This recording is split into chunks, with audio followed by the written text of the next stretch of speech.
Dorian slammed into Canada's Atlantic coast this weekend with a fury that tore roofs off buildings, knocked down trees and power lines, and leaving hundreds of thousands of people without electricity.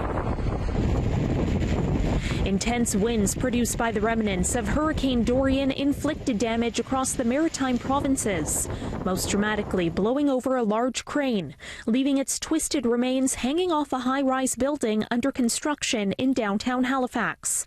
No injuries were reported. But even before the storm made landfall in Nova Scotia, trees were broken apart, power lines damaged, and houses and parked cars threatened by flying debris. As Dorian pounded the province with torrential rain and howling winds, some gusts topping 140 kilometers per hour. Well, the intensity of this storm has gotten much worse. The rain is hard driving, the winds, as you can hear, are whipping. When the full brunt of the storm passed over Halifax, over 400,000 power outages were reported in Nova Scotia, which may be the all-time record. Environment Canada added, storm surge along the Atlantic coast of Nova Scotia reached near-record levels for Halifax Harbour.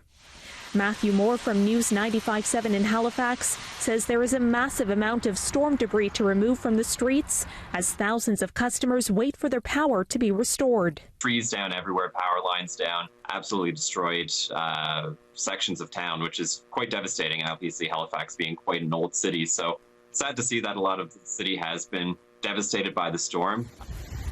But in the wake of Dorian, storm-weary islanders are just itching for a return to normalcy.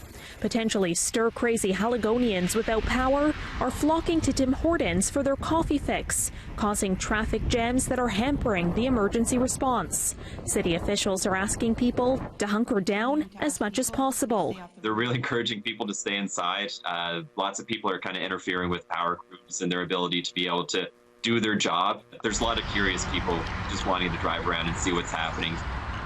Canada's Public Safety Minister Ralph Goodale says the military will provide recovery assistance. As many as 700 Canadian troops are mobilizing to help restore power, clear roadways, and evacuate residents from flooded areas. Goodale says in a statement, citizens can rest assured that we are doing everything we can to help support the response efforts throughout Atlantic Canada.